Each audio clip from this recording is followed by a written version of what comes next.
YouTube? Quinn Wade coming to y'all with that instant basketball analysis on Analysis Playground on YouTube, exclusively on there forever. And we're going to talk about how the Oklahoma City Thunder beat the Miami Heat 124 to 112. The Thunder go to 33 and 7, 19 and 3 at home. They was at home in this game. The Heat go to one game above 500 now. They're 20 and 19, 7 and 13 on the road. The Heat actually won their first quarter 34 to 32. In the second quarter 25 to 22. But when the Thunder started making 8 threes and start penetrating, the game was basically over because they won the third quarter 39 to 26. In the fourth quarter 31 to 27. Andrew Wiggins was one of their best players in this one. He played 37 minutes, and that was actually the most on the team. He had 23 points. That was the most on the team. And he also took the most shots, which was 16. And he went 50%, going 8 of 16. He went 7 of 10 from 3. They kept leaving him open. They kept gambling on, is he going to be a consistent shooter tonight? He was from 3, and it ended up working out for him. 5 rebounds. He also had 3 assists with 6 turnovers, which is unfortunate. He also had 2 steals and a block.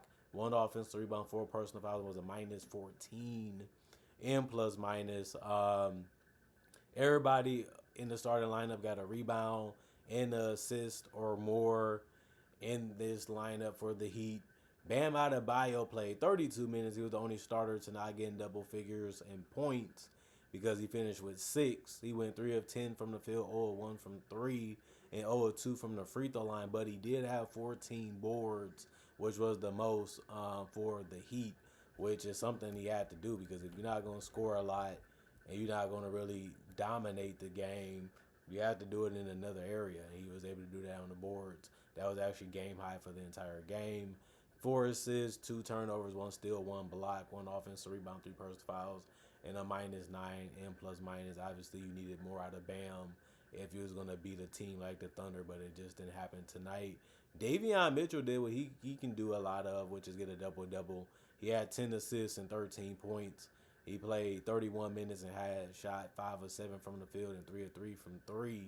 He also had 3 rebounds, 2 turnovers, 1 steal, 1 offensive rebound, no personal fouls, and a minus 4 and plus minus. He was just taking his time reading the defense and just trying to make the right play, which ended up working out for him more times than not in this one. Tyler Hero, 27 minutes for him. He had 19 points. He went 8 of 15 from the field.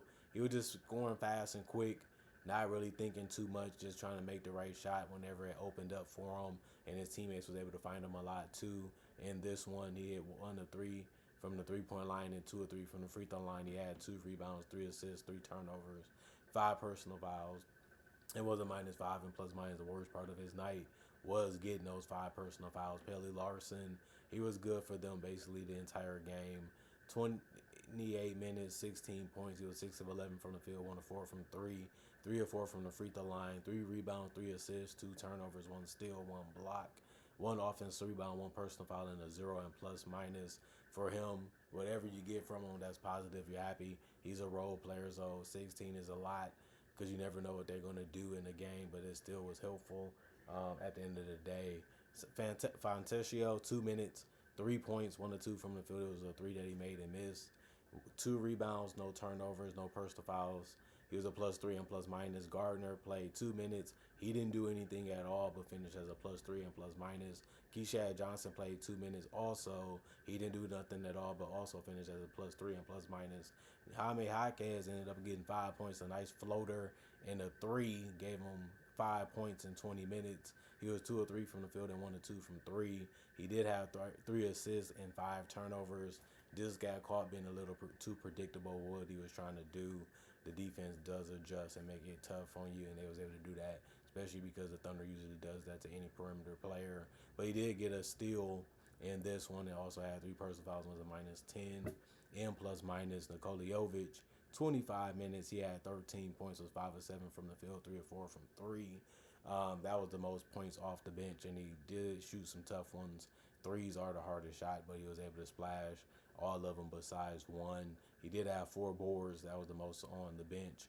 He also had 2 assists, 1 turnover, 1 steal, and 1 block. The one block was also the most off the bench. He had one offensive rebound out of four total. Three personal fouls and a minus 12 and plus minus. Khalil Ware, 16 minutes, 8 points, 4 of 8 from the field, 0 of 3 from the 3 point line, one rebound, one turnover, one steal, two personal fouls and a minus 3 and plus minus.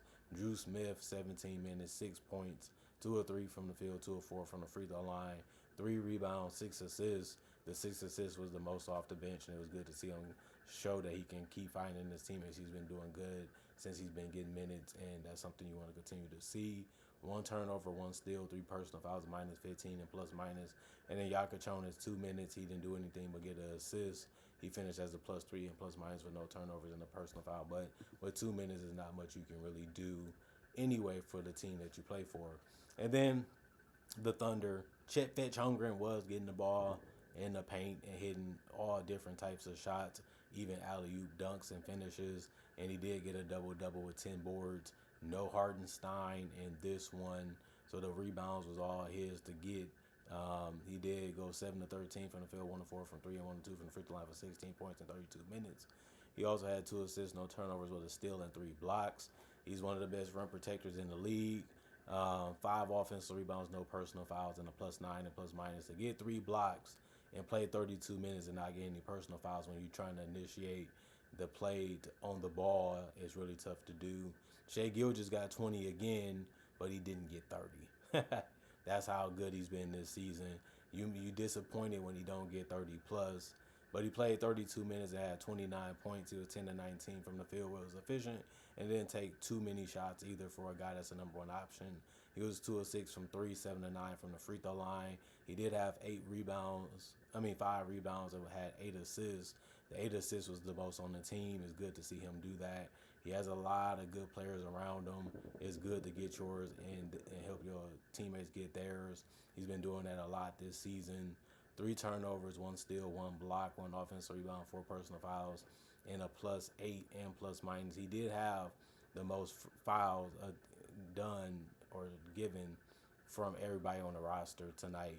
Luguentz Dort didn't score that much in this one, 19 minutes. He only had 4 points. He was 1 of 3 from the field, 0 of 1 from 3. He did go 2 of 2 from the free throw line and had 4 rebounds and 2 turnovers and a steal. He also had 1 offensive rebound, 3 personal fouls, and a plus 3. And plus minus, his offense comes and goes. Some games he shoot better, some games he shoot more. You never know what you're going to get out of Luguentz Dort offensively.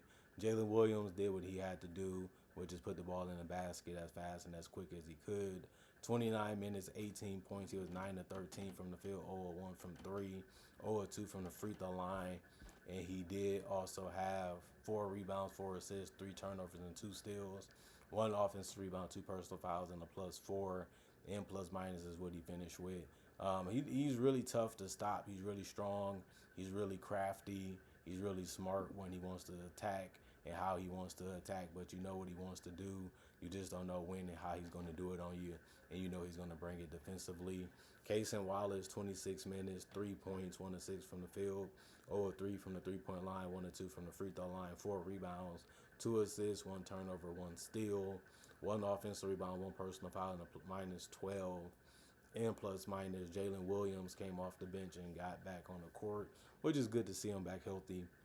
14 minutes, 9 points for him. He was 1 of 3 from the field, 1 of 2 from 3.